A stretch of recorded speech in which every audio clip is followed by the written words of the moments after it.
Alors, Bismillah ar-Rahman ar-Rahim, salam alaikum, bonjour à toutes et à tous. Il y a presque déjà 200 personnes, donc on va démarrer. Salam alaikum, c'est Mohamed Talal, tu étais déjà avec moi depuis quelques minutes. Je te réitère Alaikum salam. mes remerciements d'abord d'avoir accepté mon invitation. C'est moi qui te remercie. Merci pour ta disponibilité. On va parler d'un sujet qui est relativement important, en même temps relativement complexe, même si on va essayer de l'aborder de la façon la plus simple possible, de sorte à ce que chacun puisse nous comprendre. On va pas s'adresser que à des techniciens. On est, toi et moi, des techniciens, mais on va essayer d'avoir une approche assez grand public, de manière à ce que les gens puissent vraiment nous suivre sans qu'on les perde dans des détails trop techniques. Alors, en attendant qu'un maximum de personnes se joignent à nous, dites-nous juste, s'il vous plaît, dans le chat, d'où est-ce que vous nous suivez. Ça m'intéresse moi toujours de savoir quelle est un peu notre audience, dans quel pays vous êtes. Dites-nous juste où vous êtes. Alors, moi, je suis à Paris, Mohamed Talal est à Rabat, c'est ça, ou à Ça, Casablanca? Rabat. Alors, dites-nous si vous êtes, dites-nous d'où vous nous suivez. Alors, le chat. Dites-nous ça dans le chat, s'il vous plaît. Ah, donc, de la région de Metz, dans l'est de la France. OK. Région parisienne, Brahim. Région parisienne, alors beaucoup de Parisiens là, 78, 75. On a quelques Marocains, on a des Belges, très intéressant. La région parisienne, on a des Marocains bien sûr. Ah, on a même des gens de Conakry. Ah, merci d'être avec nous. Belgique, Charleroi. On a des gens du Niger, on a des gens de Casablanca, de Toulouse, donc le sud de la France. Abdrahim, Finance Paris, bienvenue à toi. C'est Abdrahim que je connais très bien. Merci d'être avec nous. On a des gens en Italie, Taïrou. Ah, Taïrou. J'espère que tout va bien pour toi. Merci pour ta fidélité. Thionville. Bon, là, on a vraiment des gens ben voilà, la France entière quasiment. On a des gens de différentes régions du monde, donc l'Afrique, le Maghreb, le Maroc. Il y a certainement on a des Maliens, tiens, je viens de voir Bamako avec nous. Ok, bon, on va démarrer, on va rentrer dans le vif du sujet. On va d'abord se présenter.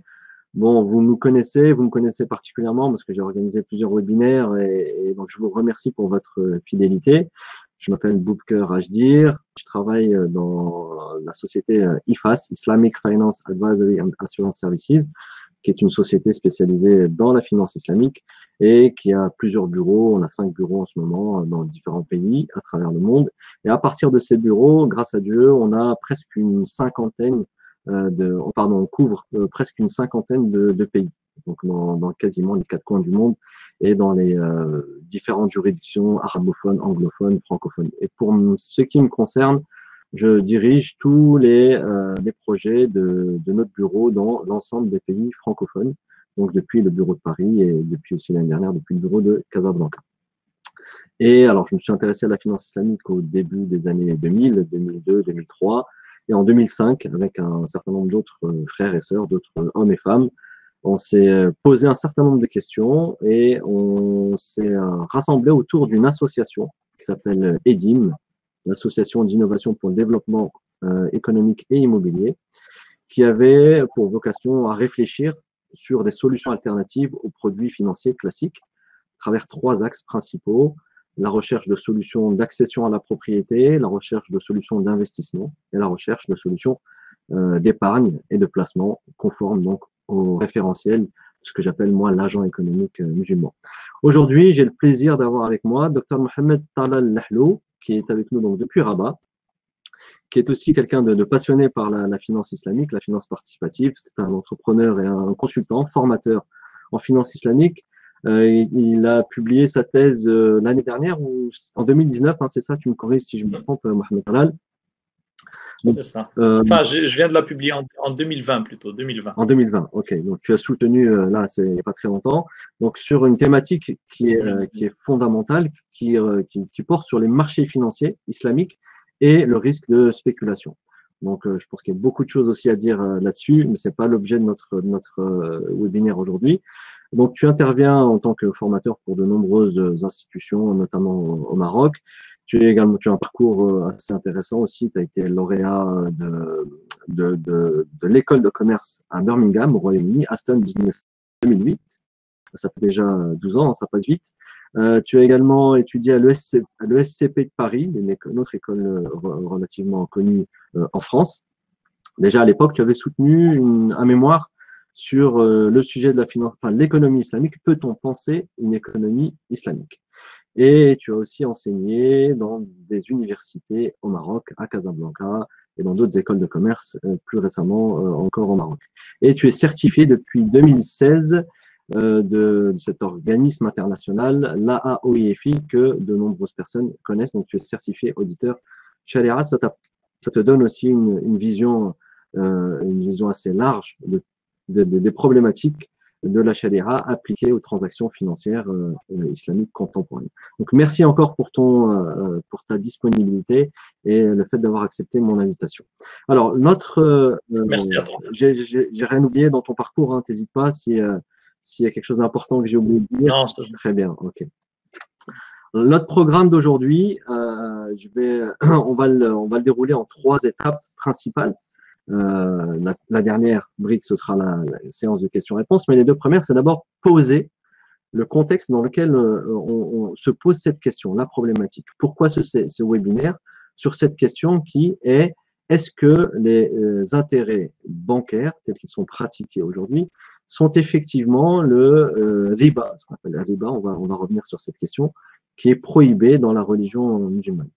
Donc on va poser d'abord le décor. Pourquoi est-ce on s'est posé cette question, qui est une question en fait qui se pose depuis des siècles, hein, des décennies et des siècles, et qui revient régulièrement. Et surtout, dans notre contexte à nous, ce qu'on constate sur le terrain, c'est que cette question, finalement, elle perturbe le client, elle perturbe le client de la finance islamique. Donc, voilà, ça c'est la première brique de notre intervention. Ensuite, on va revenir de façon beaucoup plus pédagogique sur qu'est-ce que le riba et en quoi le riba correspond aux intérêts bancaires et justement pourquoi est-ce que finalement il est interdit. En tout cas, c'est le parti pris qui est le nôtre aujourd'hui. On va essayer de construire notre argumentaire autour de cela.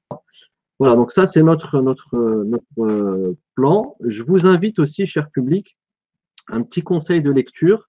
C'est un livre, justement, dont le titre est l'objet même de notre webinaire. Je traduis pour les non-arabophones. Est-ce que le al-fa'ida, donc les intérêts ou la rémunération bancaire, c'est bien le riba muharram, c'est-à-dire le riba haram dans le droit, dans l'islam. C'est un livre qui a été écrit par le professeur Abdelrahman Nahlou, que j'espère un jour avoir l'occasion de recevoir dans le cadre de ce webinaire, parce que je l'ai déjà rencontré. On se connaît un petit peu. Il a écrit son livre en arabe et j'aurais aimé qu'il le fasse aussi en français.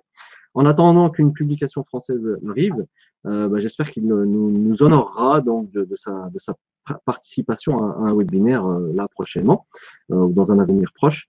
En tout cas, pour les arabophones qui sont avec nous, je vous conseille fortement cette lecture qui retrace un peu toute l'histoire des différents avis chez les penseurs et les savants musulmans qui ont, à un moment donné dans l'histoire, soutenu la thèse que l'intérêt bancaire n'était pas le riba. Il a repris tous ces avis-là et les a analysés, et puis il a construit un argumentaire qui démontre qu'il y avait quelques biais dans l'analyse et qui réconforte pas le fait que l'intérêt bancaire n'est pas le riba, mais bien au contraire, l'intérêt bancaire est bien le riba qui est interdit. Voilà donc en termes d'introduction. Alors, la problématique. Aujourd'hui, nous en Europe, et plus récemment également, on reviendra dessus tout à l'heure au Maroc, on a depuis quelque temps des personnalités, des savants musulmans qui ont, dans un contexte très particulier, c'est important la notion de contexte très particulier, défendu une position dans laquelle ils disent que dans certains cas, je précise dans certains cas, l'intérêt bancaire n'est pas le riba tel qu'il est interdit dans le droit musulman. Sauf que quand on regarde un petit peu plus près l'argumentaire qui est mis en face de cette affirmation, on se rend compte qu'il y a un problème. Donc, on s'interroge, est-ce que véritablement cette position, elle a tenu compte de la réalité de la pratique bancaire contemporaine? Est-ce qu'elle a réellement tenu compte d'un contrat de prêt tel qu'il est aujourd'hui fait dans une offre, dans une banque classique, ce qu'on appelle l'offre préalable de prêt ou l'offre de prêt? Quand on la regarde de très très près, justement, on se rend compte qu'il y a des vrais problèmes d'un point de vue de la conformité au référentiel islamique.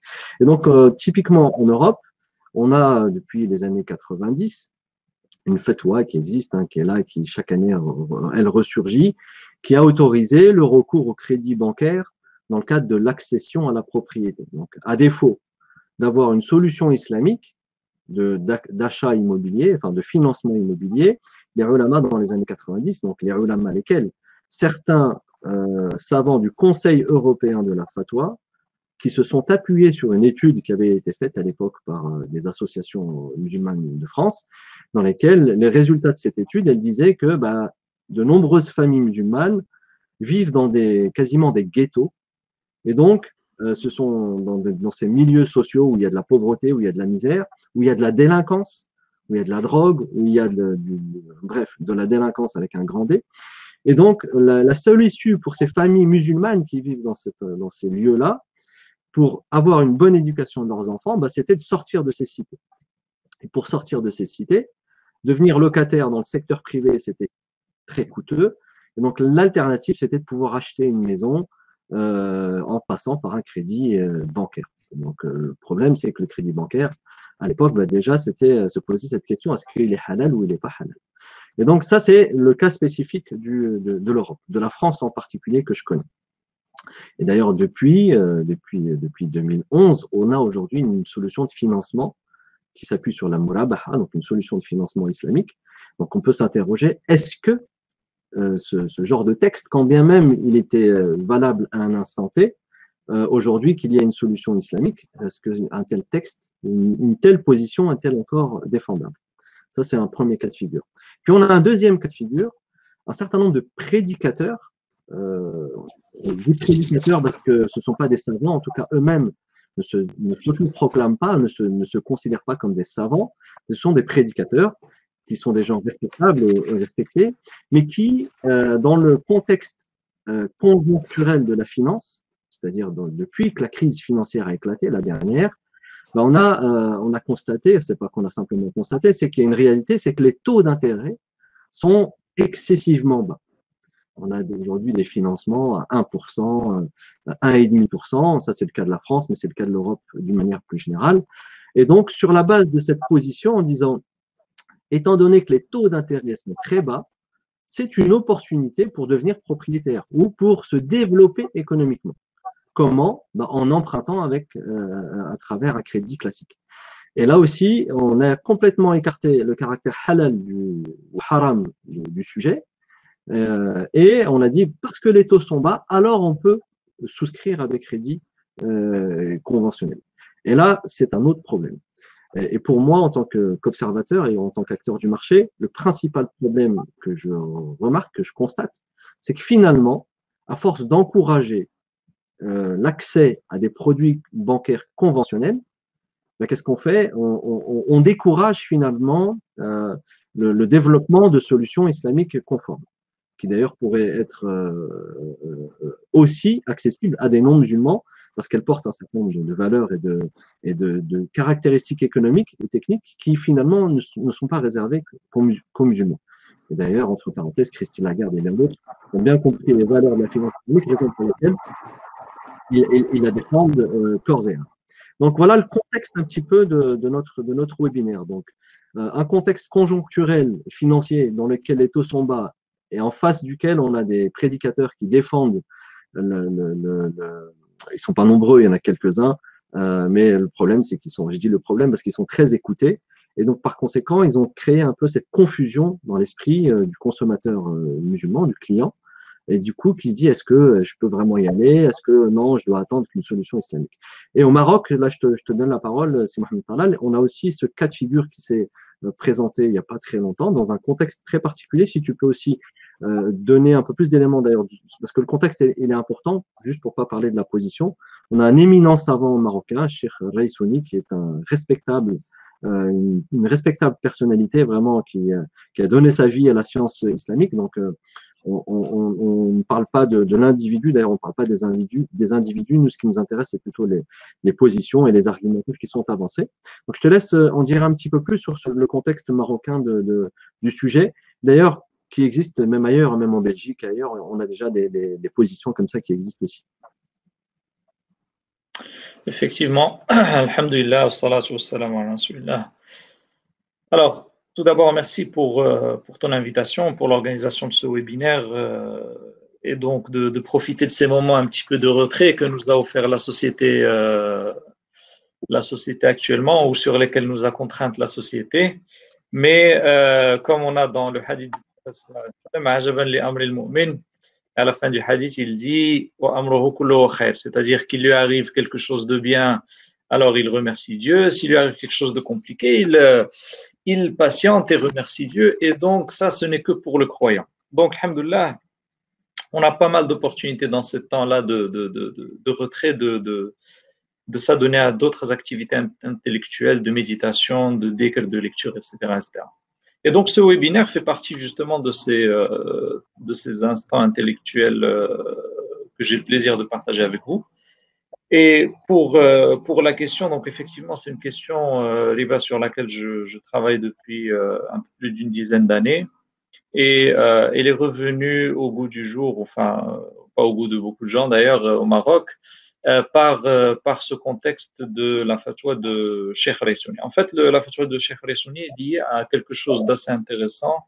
C'est une initiative gouvernementale de lancer des prêts pour les jeunes, pour les entrepreneurs avec des taux réduits. Il faut savoir qu'au Maroc, les taux sont assez élevés. Donc, le taux directeur, déjà, il était à 2,5%. Donc, vous imaginez que les banques, elles prêtent à 4, 5, 6%, voire plus quand c'est des choses qui sont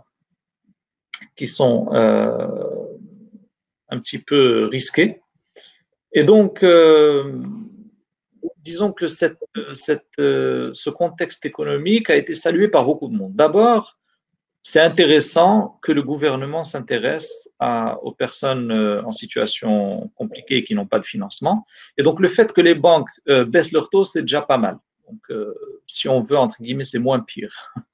Mais ça, c'est le volet économique. C'est-à-dire, tant qu'on est dans le domaine bancaire, économique, financier, etc., toute initiative à destination des entrepreneurs est louable. Et donc, ces initiatives sont louables. Maintenant, quand on revient au volet chariatique un petit peu, c'est-à-dire le volet des savants, là, ça a été accueilli avec un peu plus de méfiance.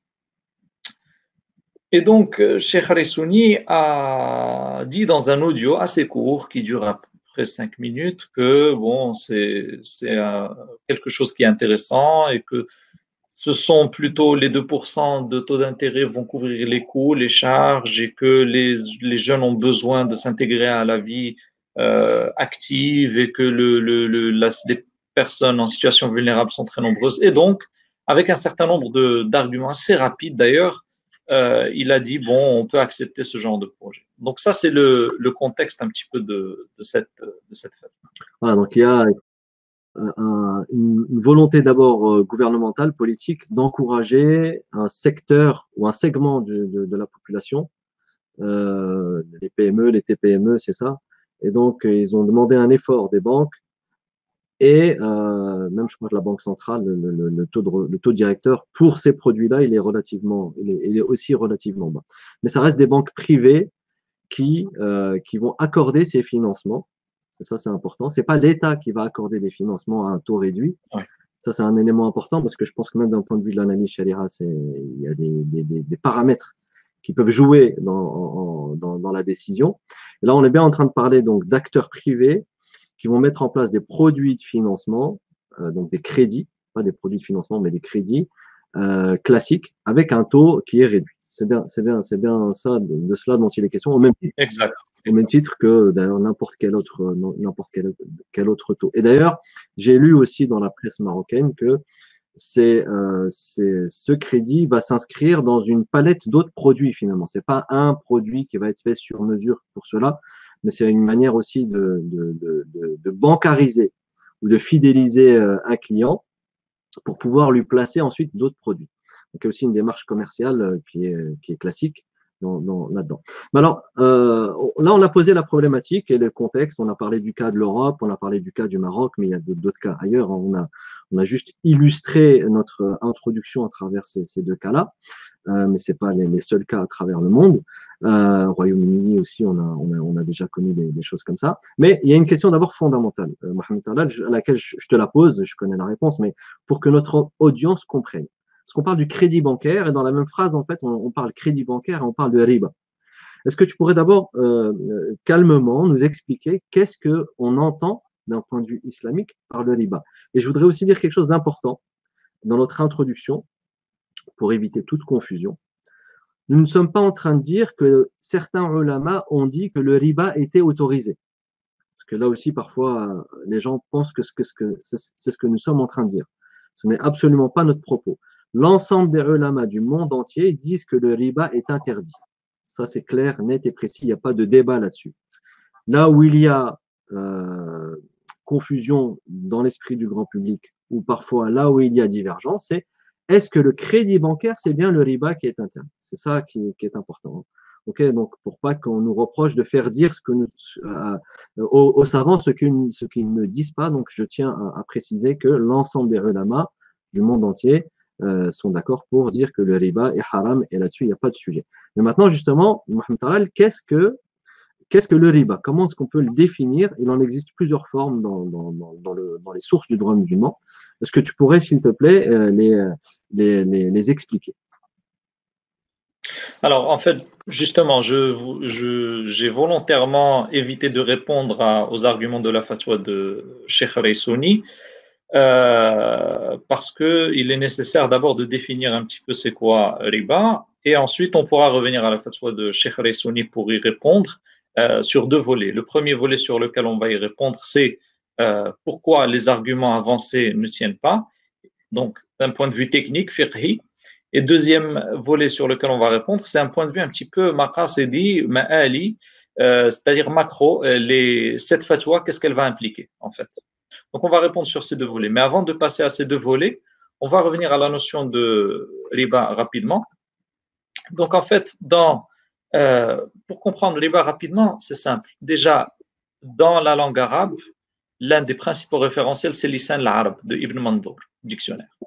Donc, dans lisan al-Arab, vous ouvrez le mot riba et vous trouvez ziyada, donc le surplus, tout ce qui est en plus. Et il dit, c'est-à-dire que ça, c'est mon expression plutôt, c'est-à-dire c'est la première chose à laquelle on pense quand on lit le mot riba. Dans le dictionnaire, il dit riba, c'est ziyada. Donc, on a deux types de riba dans la jurisprudence. On a riba al-buyur et riba al-duyum. Donc, on a un riba qui est lié à des transactions de marchandises qu'on va détailler tout à l'heure rapidement, et on a un riba qui est lié à la dette. Ce premier type, ce riba qui est lié à la dette, c'est le premier et le principal, et celui pour lequel le deuxième a été interdit selon beaucoup de savants. Donc, le riba qui est lié à la dette, on va le détailler, c'est dans ce riba qui est lié à la dette, on a riba al-nasi'a, riba al-nasa, etc., etc. Donc, d'une manière générale, dans la langue, l'oratan, riba, c'est ziyada, surplus. Alors, maintenant, il faut savoir que le surplus, par rapport à quoi? Par rapport à quoi? Donc, la notion de riba, des intérêts, c'est une notion qui est assez complexe. C'est fiqh al-buyur, en général, c'est une notion qui est assez complexe quand on creuse. C'est pour cette raison qu'elle a été interdite de manière progressive, tout comme l'alcool d'ailleurs, ça n'a pas été interdit tout de suite. D'ailleurs, quand vous revenez à l'historique de la révélation, vous trouvez que le premier verset qui concerne le riba, c'est un verset qui a été révélé dans Surat al-Rum, c'est-à-dire le chapitre des Romains, byzantins. Et donc, dans ce verset, vous lisez c'est-à-dire ce que vous avancez comme riba pour qu'il grandisse, liyarboua, fi amwalin nas, pour qu'ils grandissent dans l'argent des gens. Et là, on a une précision très, très, très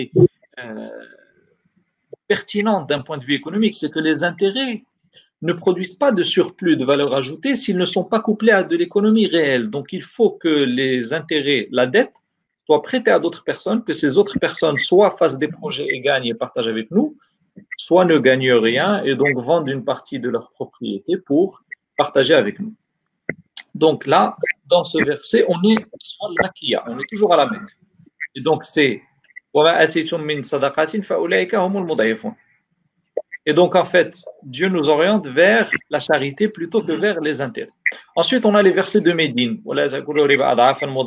Donc les taux d'intérêt usuriers qui sont doublés, voire triplés, etc. Et ensuite, ce n'est qu'à la fin que le verset fondamental, clair, sans équivoque et précis est révélé. Et dans ce verset, qu'est-ce qu'on a? C'est le verset de Surat al-Baqarah, entre 275 et 279, qui dit, d'une manière générale, il décrit ceux qui prennent riba. الذين يأكلون الربا لا يقومون إلا كما يقوم الذي يتخبطه الشيطان من المس ذلك بأنهم قالوا إنما البيع مثل الربا. C'est-à-dire, vu que on a l'impression que la vente à terme, ça ressemble au prêt avec des intérêts, que dans le premier on gagne avec le temps, dans le deuxième on gagne avec le temps, alors on dit c'est la même chose. C'est ce que le mouchrikin ont dit. إنما البيع مثل الربا وأحل الله البيع وحرم الربا فمن جاءه موعظة من ربه فانتهى فله ما سلف وأمره إلى الله ومن عاد فأولئك أصحاب النار هم فيها خالدون يمحق الله الربا ويربي الصدقات والله لا يحب كل كفار أثيم. Et donc en fait, Dieu annihile les intérêts. Donc l'économie qui est basée sur des intérêts, c'est une économie, c'est un tigre en papier. C'est-à-dire qu'à tout moment, elle peut être annihilée. C'est les bulles, c'est ce qu'on appelle les bulles, un petit peu basées sur la dette. Aujourd'hui, aux États-Unis, on a une bulle qui est basée sur le crédit étudiant. On a plusieurs bulles qui étaient basées sur la dette. Et en 2008, c'est la bulle qui est basée sur la dette des subprimes qui a explosé. Et donc, pour terminer le verset, il dit يا أيها الذين آمنوا اتقوا الله وذروا ما بقي من الربا إن كنتم مؤمنين فإن لم تفعلوا فأذنوا بحرب من الله ورسوله وإن تبتم فلكم رؤوس أموالكم لا تظلمون ولا تظلمون. Donc Allah subhanahu wa ta'ala, qu'est-ce qu'il nous dit? Il nous dit renoncez à ce que vous aviez conclu comme contrat à intérêt, et si vous ne le faites pas, alors فأذنوا بحرب من الله ورسوله. Il faut préciser que les intérêts sont le seul châtiment, sont le seul péché sur lequel il y a une guerre de Allah subhanahu wa ta'ala et de son prophète, na'udhu billah. Et ensuite, il nous dit, c'est-à-dire, si vous vous repentez, alors vous avez droit à quoi? Il ne nous dit pas le nominal plus l'inflation, plus les profits, plus les charges, etc. Il nous dit, vous avez le droit au nominal, au principal, au capital. Et c'est le terme utilisé dans le Coran, c'est-à-dire que vous ne prenez pas plus que ce que vous avez prêté, c'est-à-dire que l'emprunteur ne vous rende pas moins que ce que vous lui avez prêté. Et donc, il faut être à l'équilibre. C'est pour ça que dans les livres de jurisprudence islamique, vous allez trouver le contrat de qard, vous n'allez pas le trouver dans les transactions financières, vous allez le trouver dans les charités. C'est-à-dire c'est un contrat de bienfaisance et ce n'est pas un contrat de gain. Donc, le Coran est très, très, très clair sur la définition du riba. Riba, c'est le surplus. Et si on se repent, si on veut être charia conforme, eh bien, on a le droit au capital, c'est-à-dire pas un dirham en plus. Donc ça, c'est pour l'aspect définition dans le Coran. Ensuite, dans les hadiths, on a d'autres clarifications, comme par exemple, dans le hadith rapporté par l'imam Muslim. C'est-à-dire que dans la transaction à intérêt, c'est comme l'alcool. Ce n'est pas juste celui qui vend l'alcool ou qui boit l'alcool qui est ciblé par la punition. C'est celui qui produit l'alcool, qui le vend, qui le transporte, qui s'assoit dans une tabouillette d'alcool, etc., etc. Dans les intérêts, c'est la même chose. Celui qui rédige le contrat, celui qui témoigne pour le contrat, celui qui donne les intérêts, celui qui prend les intérêts, il a dit Homsawa. Du coup, c'est tout l'écosystème qui tourne autour des intérêts qui est mauvais. Pourquoi? Parce que à la base, les intérêts, ça produit rien du tout.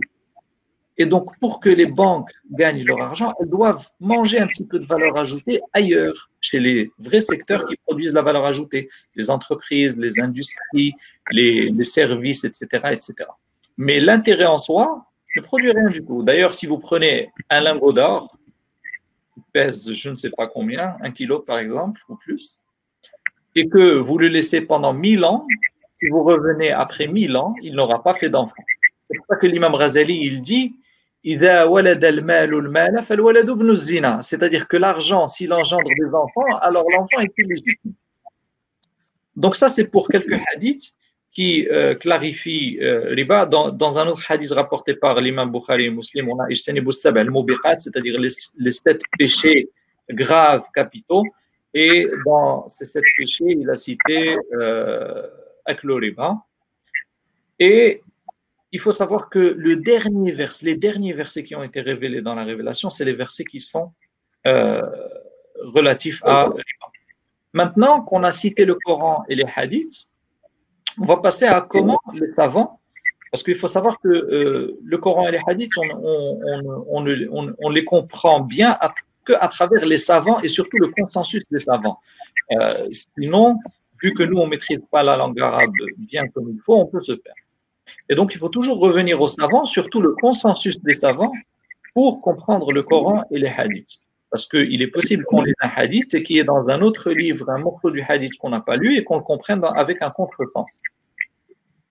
Donc, d'abord, il faut savoir que Ubay ibn Ka'b et Abdullah ibn Abbas, ils ont interdit jalaba manfa'. C'est-à-dire qu'à partir du moment où on fait un prêt, si on profite de quelque chose à partir de ce prêt, par exemple, j'ai prêté 10 000 euros à quelqu'un et il m'a offert un voyage ou bien il m'a offert un poste pour mon fils ou bien quelque chose et que c'était conditionné dans le prêt, eh bien, c'est des intérêts. Et on rapporte que tous les compagnons sont d'accord sur cette définition. Donc, à partir du moment où le Coran est clair, les hadiths sont clairs et les compagnons sont d'accord, il n'y a plus la possibilité d'aller à gauche ou à droite. C'est pour ça que dans le Coran, on a un verset fondamental qui dit وَمَنْ يُشَاقِقِ الرَّسُولَ مِنْ بَعْدِ مَا تَبَيَّنَ لَهُ الْهُدَى وَيَتَّبِعْ غَيْرَ سَبِيلِ الْمُؤْمِنِينَ نُوَلِّهِ مَا تَوَلَّى وَنُصْلِهِ جَهَنَّمَ وَسَاءَتْ مَصِيرًا. C'est-à-dire que il est nécessaire de suivre le consensus des croyants et surtout les savants parmi les croyants. Ensuite, après les compagnons, l'imam Malik nous définit la chose de manière aussi claire et il dit كُلُّ شَيْءٍ أَعْطَيْتَهُ إِلَى أَجَلٍ, c'est-à-dire toute chose que tu prêtes en terme, فَرُدَّ إِلَيْكَ مِثْلُهُ وَزِيَادَ فَهُوَ رِبًا. Et on te rembourse avec le même capital plus quelque chose, alors c'est des intérêts. Et ensuite, on a des savants qui nous rapportent le consensus, alors pas simplement des compagnons, mais aussi des savants. On a Ibn Qudama qui dit كل قرض شرط فيه أن يزيد فهو حرام بغير خلاف, c'est-à-dire tout prêt dans lequel on conditionne un remboursement avec quelque chose de plus, c'est illicite sans divergence entre les savants. Ibn al-Mundir Kadalik, de nombreux savants ont rapporté le fait que tout prêt qu'on donne avec une exigence de surplus, c'est un prêt illicite et c'est du riba. C'est pour ça que la définition qui est retenue parmi les savants pour faire vraiment une définition claire, c'est kullu qardin, tout prêt, jalaba naf'an, qui induit un usufruit monétaire ou matériel ou autre. Mashroutan, conditionné, c'est-à-dire ça doit être dans le contrat, pas un cadeau exceptionnel. Min al-muqtarid ila al-muqrid, de l'emprunteur vers le prêteur, fahuwa riba. Donc ça, c'est la définition claire qu'il faut retenir, qui permet de comprendre c'est quoi les intérêts. Et Majma' al-Fiqh al-Islami al-Douali, le Conseil international de fiqh, dit كل زيادة أو فائدة على دين على الدين الذي حل أجله وعجز المدين عن الوفاء به مقابل تأجيله وكذلك الفائدة على القرض منذ بداية العقد هاتان الصورتان ربا محرم شرعا. C'est-à-dire toute exigence de surplus à l'issue du terme du remboursement du crédit ou bien toute exigence de surplus au départ de la signature d'un contrat de crédit, c'est un intérêt illicite. Donc ça, ce sont quelques éléments qui vous permettent de comprendre c'est quoi riba douyoun. Riba al-bouyour, c'est une deuxième catégorie de riba qui n'est plus très existante aujourd'hui. C'est l'échange d'un certain nombre de catégories de marchandises qui étaient. Oui. Avant d'aller dans l'autre forme de riba, juste on va récapituler ce qu'on entend là vraiment par riba ad-duyun, donc le riba que l'on retrouve dans les transactions de prêt. C'est bien sur ça qu'on insiste. Tu as rappelé le fondement coranique, tu as redonné quelques sources également dans la sunna à travers les hadiths du prophète sallallahu alayhi wa sallam. Puis tu allais même après, donc chez les compagnons, et puis tu allais aussi jusqu'à la vie, ou ce que dit l'école malikite. Et il y a juste pour lever aussi toute confusion. On parle bien d'un surplus qui est conditionné dans le contrat de prêt. Vers la fin, tu vas donner un exemple. C'est ça qui est important. Je te prête 1000 à condition que tu me rends 1050. Le 50, c'est du riba. C'est ce que tu dis. C'est bien, on est d'accord. En tout cas, c'est ma définition également de riba. Je te prête 1000 à condition que toi, tu me prêtes ta voiture pendant 15 jours. Qu'est-ce que j'ai fait là? J'ai exploité. C'est un usufruit. Voilà. J'ai fait un prêt et j'ai conditionné ce prêt à l'utilisation, la mise à disposition de ta voiture. Donc là, on est dans ce que tu disais, kullu qard jarra naf'an fahuwa riba. Donc j'ai conditionné dans le contrat de prêt le fait d'utiliser ta voiture. Donc c'est un espèce de surplus qui n'est pas monétaire, c'est matériel, c'est un usufruit. Donc là aussi, on est dans le riba. On est d'accord. Oui, on est d'accord. Par contre, je te prête 1000 et je te dis, tu me rends 1000 dans un an, juste pour rester dans des exemples très simples et concrets. Et puis toi, tu sais que j'ai besoin d'une voiture et puis à ta discrétion, tu me dis, écoute, tiens, je te prête ma voiture pendant 15 jours. Là, ce n'est pas du riba, on est bien d'accord. Parce que je l'ai pas. Il faut deux conditions. Il faut deux conditions. Il faut que ça soit pas tacite. Il faut que ça soit pas tacite, c'est-à-dire que ce soit pas un sous-entendu quelque part. Exactement. Et il faut pas que ça soit commun. Il faut pas que ça soit connu dans cet endroit qu'on donne des cadeaux pour les prêts. Voilà. Exactement. Et donc, si vraiment c'est quelque chose d'exceptionnel, alors même le prophète sallallahu alayhi wa sallam, il a eu un petit chameau, il a vendu un grand chameau. Voilà. D'accord. Donc, mais vraiment, ça doit être un vrai cadeau. Et là, par contre, c'est mustahab, c'est sunnah. Mais vraiment, il ne faut pas que ça soit conditionné, ni que ce soit tacite, sous-entendu, ou bien que ce soit un usage et une coutume dans cet endroit. Exactement. C'est très important. C'est ça que je voulais vraiment clarifier dans l'esprit de notre public pour pas qu'il y ait de confusion. On parle bien donc du coup, après, quand on reviendra dessus peut-être un petit peu plus tard.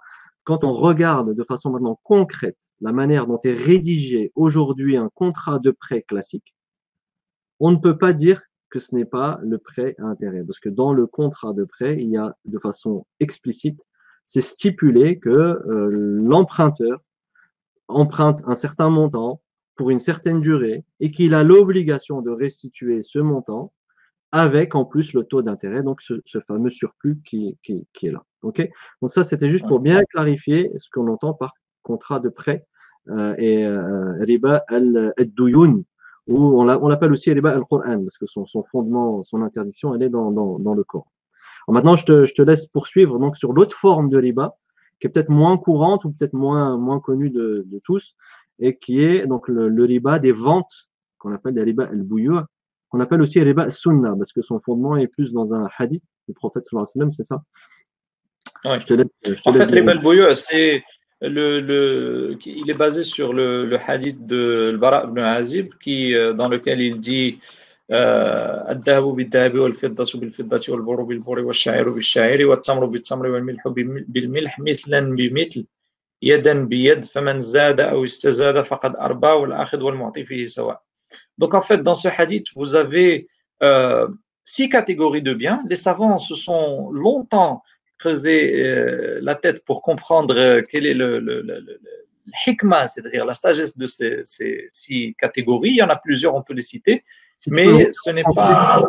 Le hadith en français, notre public qui n'est pas arabe. Le hadith, donc, le prophète sallallahu alayhi wa sallam, il dit le blé contre le blé, l'orge contre l'orge. Alors,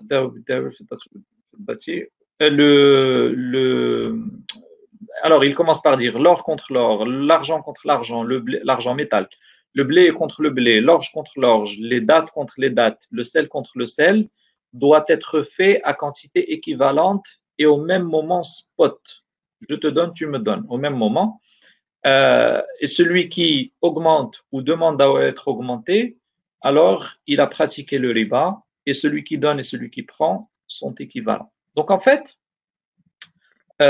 les savants se sont longtemps creusé la tête pour comprendre quelle est la sagesse derrière ce hadith. Et donc les Hanafi et les Hanbali disent que c'est toute chose qui est pesée, mais cette opinion n'a plus cours aujourd'hui beaucoup, et celle qui a été retenue par le Conseil international de jurisprudence, c'est l'opinion malikite qui est un peu plus détaillée que l'opinion shafi'ite. Et c'est d'abord l'or et l'argent, c'était les métaux de l'époque. Donc toute chose qui est, c'était plutôt les monnaies de l'époque.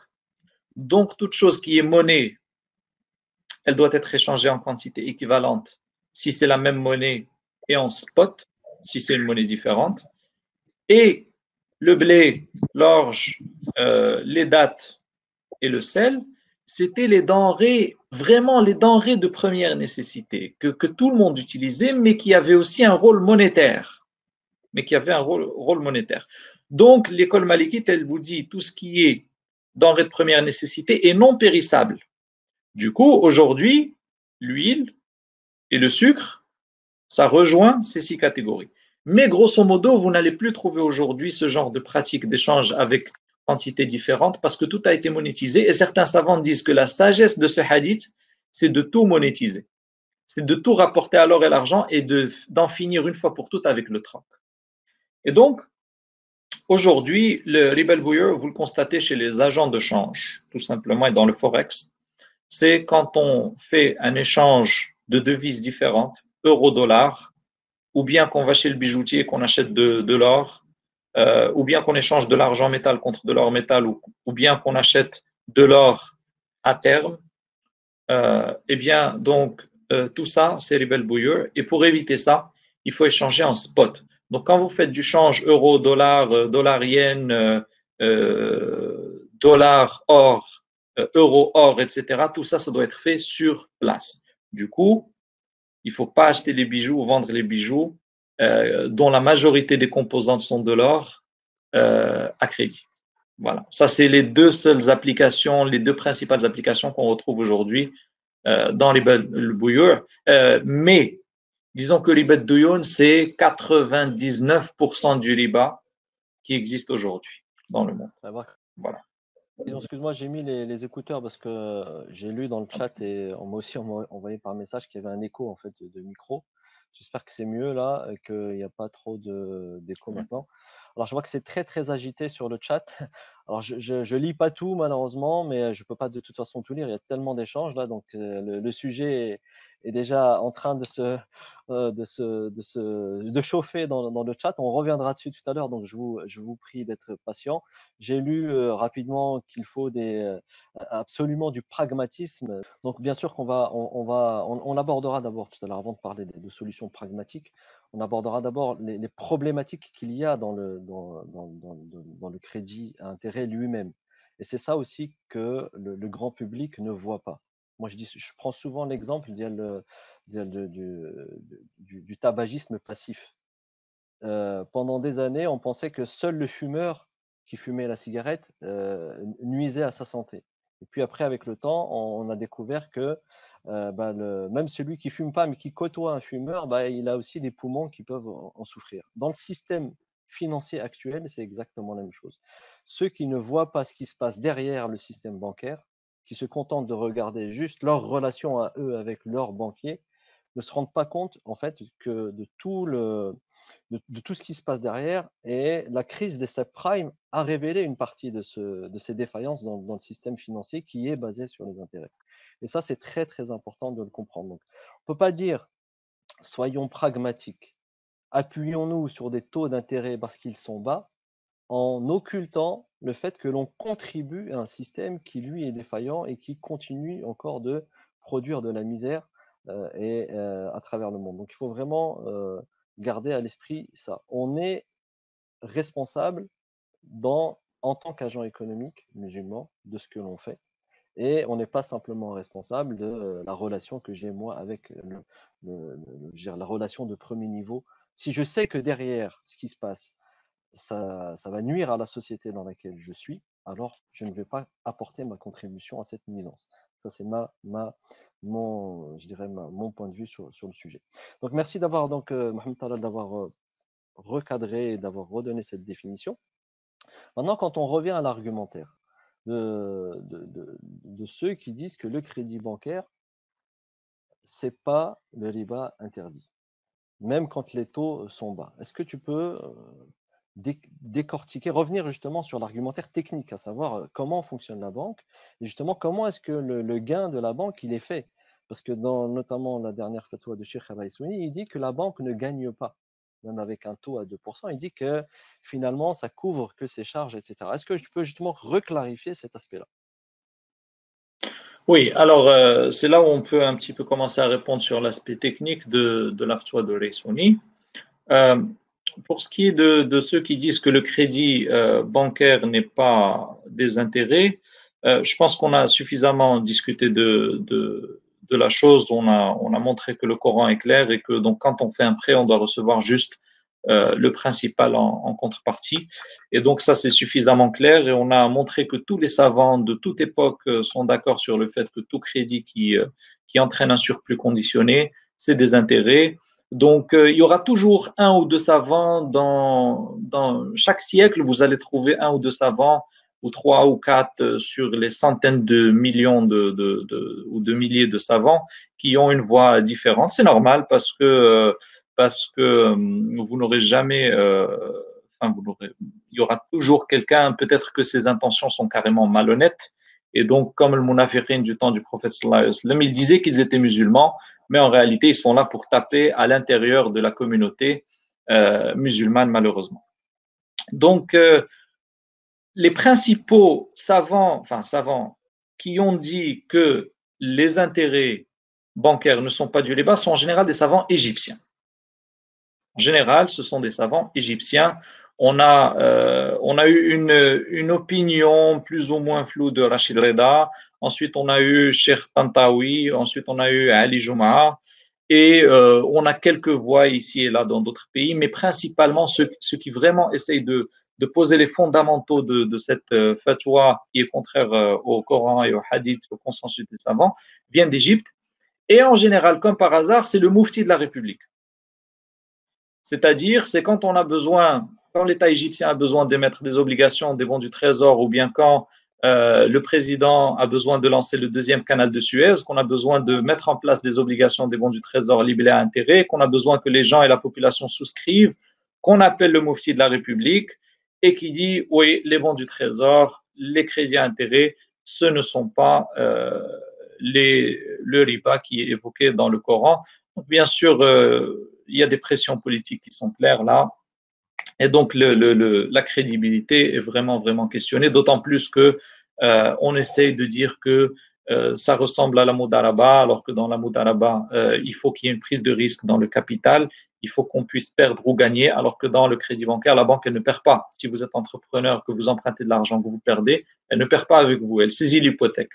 Donc, la banque, elle gagne tout le temps, que vous gagnez ou que vous perdez. Alors, pour ce qui est de maintenant, Reissouni, il ne dit pas que le crédit des intérêts, le crédit bancaire, c'est licite. Non, Reissouni, il dit que le crédit bancaire, c'est pas bon. Mais dans le cas des crédits qui étaient à 2%, il a pensé que ce n'était pas le crédit interdit. Pourquoi? Pour plusieurs raisons. Alors, je vais avancer les raisons et pourquoi la raison qu'il a avancée ne tient pas. Premièrement, le taux est faible. Alors, il dit que 2%, c'est un taux faible. Et donc, déjà là, il faut se poser la question, qu'est-ce qui est faible, qu'est-ce qui n'est pas faible? Par exemple, le Maroc, il a emprunté à 1,5% à l'international. Et on ne peut pas dire que les banques internationales sont des institutions de charité, loin de là. Vous, en France, vous avez des taux des fois qui sont à 1 ou 1,5%. Et la banque, malgré tout ça, elle peut faire des profits. Pourquoi? Parce que la banque, les intérêts, ils montrent trois choses, ou bien ils reflètent trois choses. Les charges de la banque, le taux d'inflation et les profits de la banque. Et si ces trois éléments ne sont pas là, et surtout si le profit n'est pas là, la banque ne va pas faire un prêt à intérêt, parce que ce n'est pas une organisation de charité, c'est une institution qui a des actionnaires.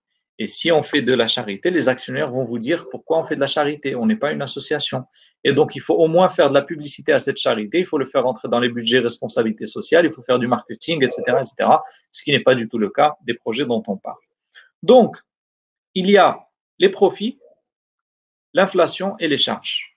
Donc, quand on a 1,5% par exemple d'intérêt, on peut imaginer que, vu que l'inflation elle est à peu près à 0 actuellement, au Maroc elle est à 0,2.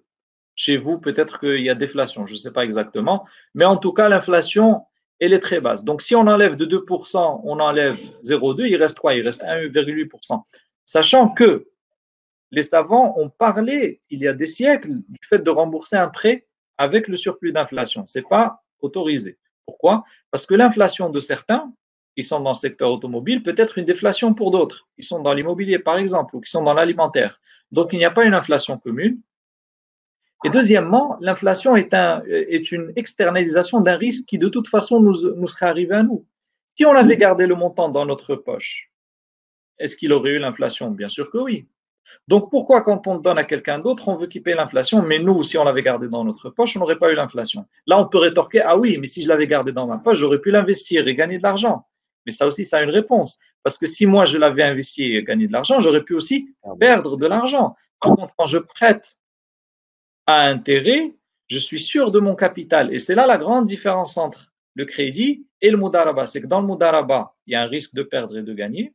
Dans le crédit, il n'y a pas de risque de perdre. Donc, vu qu'il n'y a pas de risque de perdre, il n'y a pas de possibilité de gagner. Tout simplement, c'est symétrique, c'est logique, ça coule de source.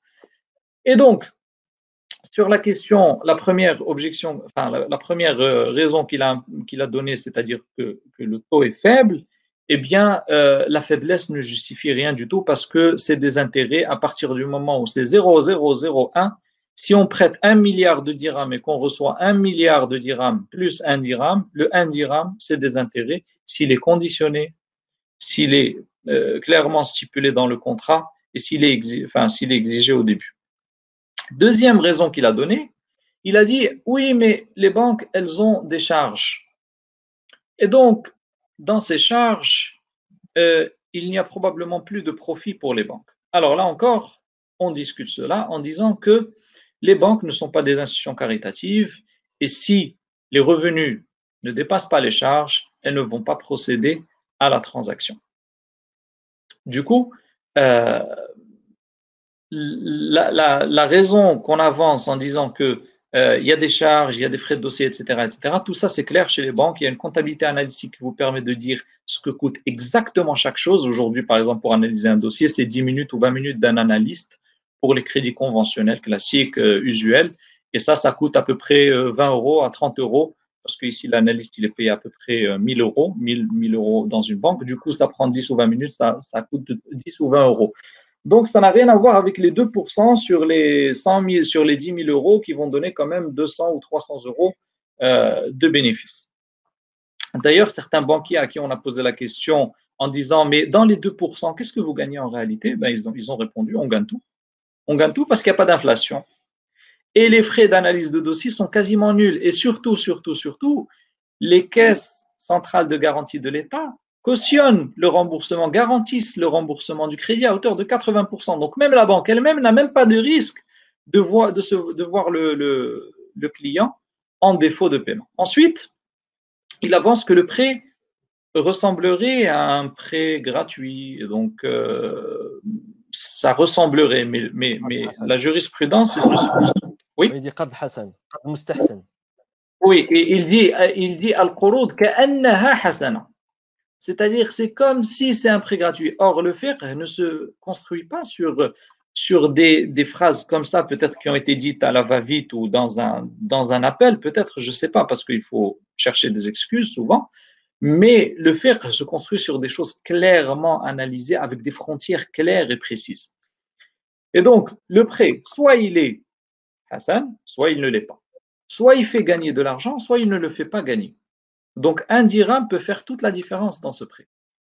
Ensuite, il dit oui, mais la classe populaire a besoin de ce genre de prêt.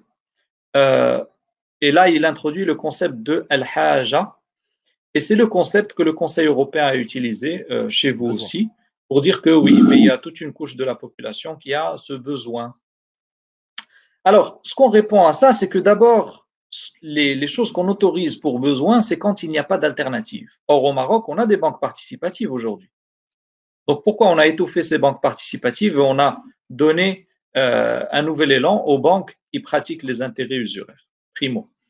Deuxièmement, quand on donne une fatwa comme ça, c'est aussi un signe d'encouragement. Et donc là, on encourage de nouveau le système bancaire qui est basé sur les intérêts. Enfin, les banques, le besoin, ce n'est pas quelque chose qui autorise le prêt à intérêt, parce qu'il y a une différence entre le besoin et la nécessité. Et là, j'introduis une petite parenthèse jurisprudentielle, c'est que ad-darura, la nécessité, les savants l'ont définie de la manière suivante. La chose qui, si on ne la fait pas, on risque sa vie ou son intégrité physique. D'accord? Donc, par exemple, passer la nuit dehors dans un quartier pas sécurisé, ou bien risquer de mourir de froid, ou bien si on ne fait pas une opération chirurgicale et on ne trouve pas d'autres moyens, il n'y a personne qui va nous prêter de l'argent et on n'a rien à vendre, et c'est soit le prêt bancaire ou un prêt usurier, soit l'opération chirurgicale n'est pas faite et on va mourir. Ça, c'est des nécessités vitales. Ça rentre dans Darura. Darura, c'est la chose, si on ne la fait pas, on meurt, tout simplement, ou bien on perd un membre, ou bien notre intégrité physique est menacée. Ensuite, on a le haja, le besoin. C'est les choses qui, si on ne les fait pas, ça nous complique la vie. Ça nous complique vraiment la vie. Comme par exemple, quand on prend une voiture aujourd'hui, on souscrit une assurance obligatoire. Si on ne prend pas l'assurance obligatoire, on risque la prison, ou bien on risque de se faire saisir la voiture, etc. etc. Alors ça, c'est le haja. Okay. Aujourd'hui, quasiment dans tous les billets d'avion, vous avez une assurance obligatoire et une assurance optionnelle. Et donc, le haja, c'est la chose, si on ne la fait pas, ça nous complique la vie. Alors, le haja, elle ne permet pas les intérêts. Par contre, elle permet les choses qui sont basées sur le gharar, par exemple, et ça, c'est un autre sujet qu'on peut développer dans un autre séminaire, parce que ce n'est pas le point de notre séminaire. Voilà. Et ensuite, il dit, frère Raysouni, il dit, c'est-à-dire on peut considérer que le haja c'est une darura. Alors ça c'est quelque chose de purement jurisprudentiel sur lequel on ne va pas rentrer, mais qui est réfutable bien sûr et très largement réfuté. Ensuite, maintenant, j'aimerais bien qu'on se penche sur les conséquences de ce genre de fatwa. Les conséquences de ce genre de fatwa, c'est que primo, ça diminue un petit peu dans les yeux de tout un chacun, surtout les musulmans, de la gravité du péché de riba. Il faut se rappeler que riba, ça fait partie des péchés capitaux de Sab al-Mubiqat, et c'est le seul dans le Coran pour les musulmans qui implique une guerre de la part de Dieu et de son prophète. Et donc, c'est très, très, très dangereux de commencer à un petit peu diminuer la dangerosité de cette chose dans les yeux de tout un chacun. Deuxièmement, les banques à la base, les banques qui pratiquent les intérêts, les banques usuraires, à la base, elles n'ont même pas demandé cette fatwa. C'est-à-dire qu'elles ne vous calculent même pas. Elles font leur business, elles font leur profit, qu'il y ait des fuqaha avec elles ou contre elles, elles ne calculent pas du tout. Donc, le fait de voir des fuqaha justifier ça alors qu'on ne leur a même pas demandé leur soutien, c'est vraiment bizarre, c'est vraiment curieux. Et donc, les banques conventionnelles, les banques... Une force commerciale gratuite. Ça devient une force commerciale gratuite. C'est du marketing gentil, voilà, effectivement. Et donc là, quand on donne ce genre de fatwa, en réalité, d'un point de vue macro, on donne de la force à un système monétaire qui écrase les pays et les couches sociales défavorisées en leur donnant des milliers de nouveaux clients. Parce qu'en fait, comme tu as dit l'autre fois, le crédit avec des taux très bas, effectivement, on gagne un petit peu d'argent, mais ce n'est pas ça qui fait gagner beaucoup d'argent aux banques. C'est un produit d'appel. Quand vous êtes client de la banque, une fois que vous prenez le crédit, vous domiciliez votre salaire. Et donc, c'est des virements, c'est des frais de virement. Vous faites des opérations, chèques et cartes bancaires, donc c'est des frais, des commissions. Des fois, vous tombez à découvert, donc c'est des agios, des intérêts bancaires illicites. Et donc, en fait, pour certaines banques, les commissions constituent 80% de leurs revenus. Et les frais de crédit, seulement 20%. Donc, il faut voir les conséquences de ce genre de fatwa. C'est qu'on renforce un système qui est déjà titanesque et qui a fait beaucoup de mal à beaucoup de pays. Il faut savoir que l'UNICEF a compté dans les années 80, à cause des plans d'ajustement structurel du FMI, à peu près des morts qui se comptaient par centaines de milliers, jusqu'à 500 000 morts par an dans les années 80 à cause de ces plans d'ajustement structurel qui impliquent une baisse du budget de la santé, une baisse du budget de l'éducation, une baisse du budget des prises en charge, des subventions des produits alimentaires, et c'est ça qui entraîne des famines et des morts. Ensuite, quand on donne ce genre de fatwa, eh bien, on affaiblit les expériences émergentes, nouvelles, les tentatives d'alternatives, comme la finance participative, même si je suis un grand critique de la murabaha, et il y a beaucoup de critiques qu'on peut adresser, mais, comme disent les savants usuliyin, ma la yudraku kulluhu la yutraku julluhu, c'est-à-dire, comme on dit chez nous, Allahumma awar wa la a'ma. C'est-à-dire, il vaut mieux quelqu'un qui a un seul œil que quelqu'un qui est aveugle. Et donc, il vaut mieux, si on arrive à faire une opération chirurgicale pour donner à un aveugle, l'aider à revoir la vue, reprendre la vue avec un seul œil, même si ce n'est pas les deux, mais on espère un jour atteindre les deux. D'accord? Donc, si on arrive au moins à améliorer les produits financiers qu'on offre et à commencer à trouver des ébauches, des débuts d'alternatives, eh bien, il faut encourager ces alternatives et toujours critiquer ces alternatives pour qu'elles s'améliorent et non pas dire, bon, de toute façon, je n'ai pas trouvé d'alternative à l'alcool, donc je vais continuer à boire de l'alcool tout simplement. Et voilà. Et puisque j'ai bu un verre d'alcool, autant en boire 2 ou 3. Puisque j'ai acheté ma première villa avec les intérêts, autant acheter une deuxième, une troisième et faire des placements intérêts. Et ça y est, la porte est grande ouverte. Et moi, je connais des gens comme ça qui au début ne faisaient pas des prêts intérêts. Ensuite, ils ont pris la fatwa d'exception pour un logement d'exception, sachant que cette fatwa, bien sûr, elle tombe à l'eau, on l'a démontré. Et ensuite, ça y est, c'est terminé. Ils ont commencé à faire les projets, les commerces, les magasins avec les intérêts. Ça y est, parce que le shaitan, il ne nous prend pas d'un coup comme ça. Shaitan, il prend l'istidraj, c'est-à-dire il vous fait comme l'histoire de, vous savez, l'histoire de dans Surat Nuh. La tadharunna wuddan wala suwa'an wala ya'uqa wala yaghutha wa nasra. Ça, c'est les 5 idoles qu'il y avait à l'époque de Sayyidina Nuh. Et certains mufassirines racontent que ces idoles, la communauté de Sayyidina Nuh n'a pas commencé à les adorer d'un coup comme ça. Les ancêtres, Shaitan, il leur a dit, écoutez, ces gens-là, c'est des gens bien. Prenez soin de leur tombeau. Donc, ils ont pris soin de leur tombeau. Ensuite, la génération d'après, il leur a dit, écoutez, ces gens-là, c'était des gens bien, ils ont fait le khair, etc., etc. Construisez sur leur tombeau. Alors, ils ont construit sur leur tombeau.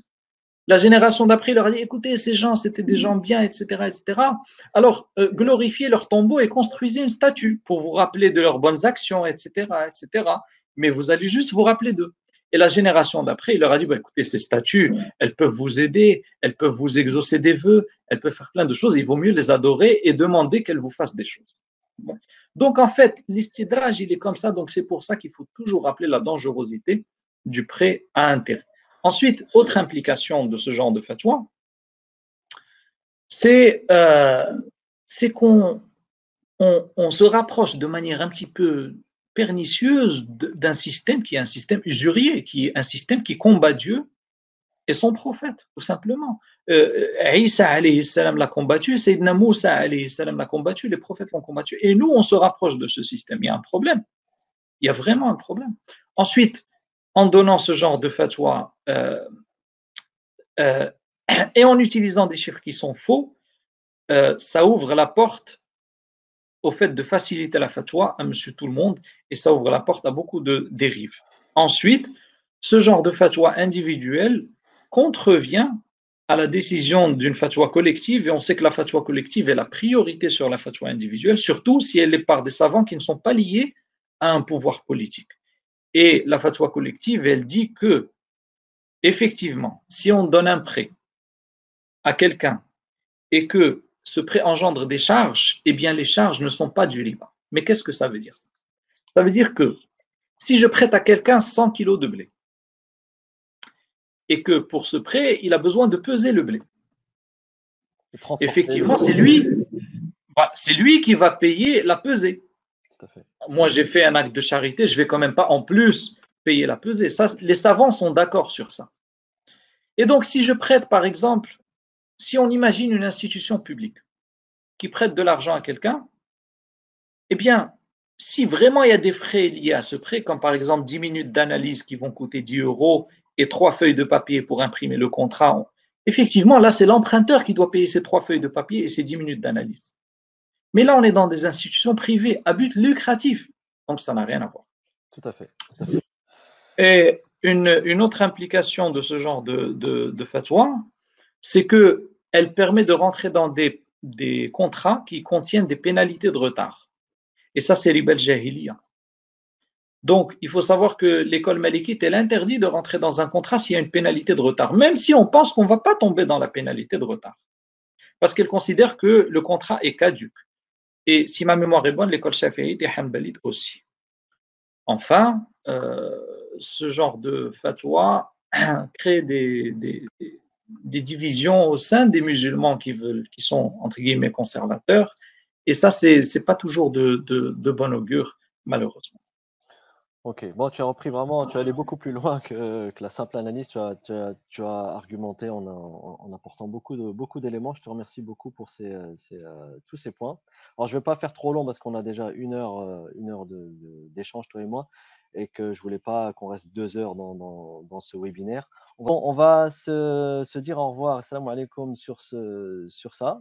Donc, merci encore une fois à toutes et à tous d'avoir été si nombreux avec nous ce soir. Malheureusement, on ne peut pas traiter toutes ces questions. On a répondu à la question du principal qui était l'objet de ce webinaire.